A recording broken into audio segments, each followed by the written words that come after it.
I would not, my lord. I know what my lord is saying. मेरी एक बात सुन लीजिए. बात तो सुनने. There's a reason why I'm interrupting with great respect. No. This is a matter before the courts. I would request my lord may not respond to. Now, can you just tell me which political party you belong to? I do not want to respond to this question. I remain PTI because You are not before us. So they filed my papers. I don't know why they filed my papers. You are partyless. I mean, it's not a state secret. But me, It's a factual plea. But me, the person Salman Akram Raja is not relevant. So I gave it, and within 5 minutes I took it back. I said, no, come what may, I'm going to contest as PTI. Since you keep bringing your person into the matter, They filed my papers, sir. They filed my papers. I did not. Can you just let for the question?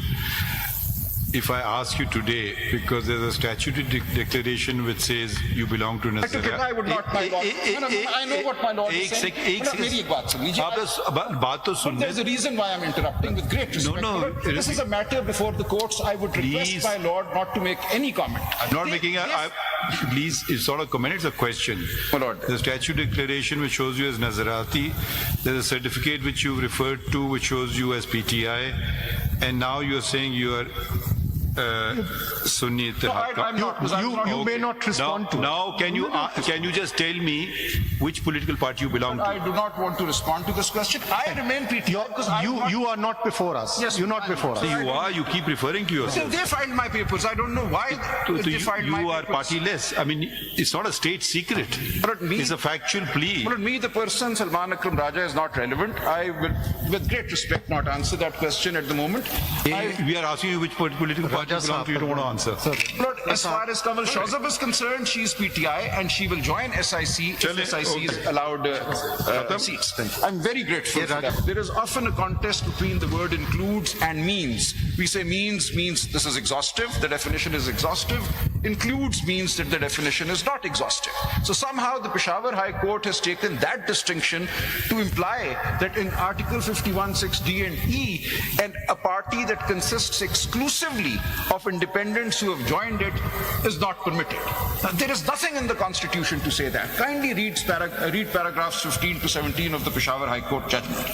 In addition, it is submitted that the Peshawar High Court has erred in interpreting the word includes as if it only means added to.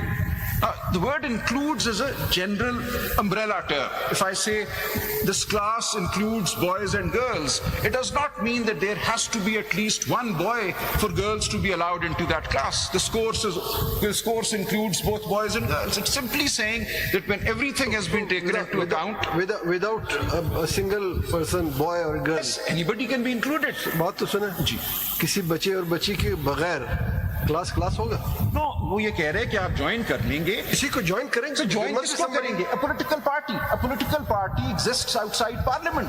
We know political parties exist outside parliament. So I'm submitting there is no language. Your lordships will have to introduce something to the language in order to create this restriction. I read on. It is submitted that the Peshawar High Court has erred in interpreting the word includes as if it only means added to. The word includes is a general term used to describe the members of a category. It does not necessarily mean addition to something that exists. Dictionaries may be consulted. I've placed a number of dictionaries which, if I may be allowed, I'll just hand over.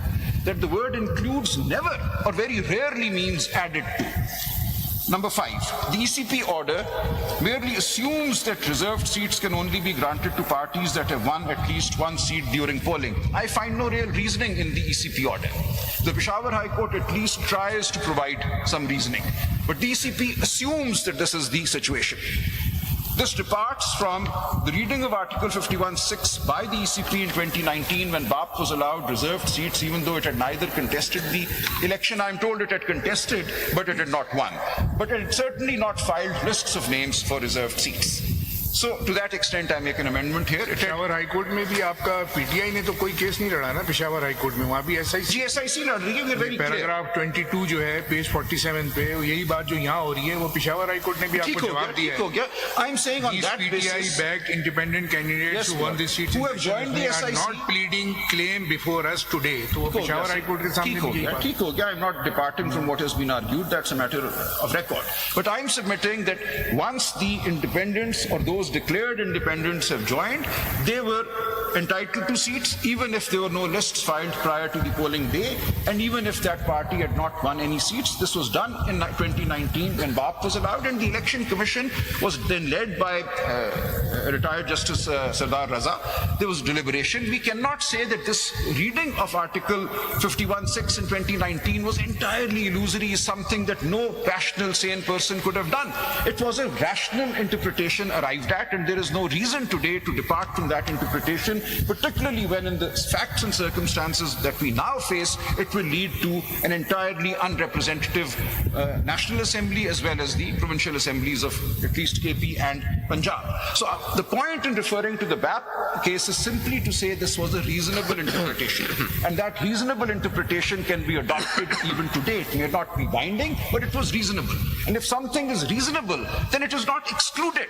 So far, the Election Commission has acted as if this is a self-evident truth that at least one seat should have been won, that 86 plus 1 is equal to 87, but 86 plus 0 is equal to 0. This was not the interpretation made in 2019 and should not be the interpretation made today. I move on. Number 6. The Attorney General had to rely on Article 63A, Clause 2, to read the requirement of at least one seat directly won into Article 51(6). So I found the argument made by the learned Attorney General interesting. He felt that reading 51(6) with 63A, Clause 2 gives us the basis for saying that there should be at least one seat. And his argument was that it talks about a parliamentary party. And the question was raised that when does a parliamentary party come into existence? And the answer was that within the 3-day period, if people, independents, have joined a political party, then thereafter, as soon as they take oath, they become members of the parliamentary party. Nothing more is needed, no procedure is given. So in the 3-day period, these independents joined the SIC. When they took oath, SIC became a parliamentary party.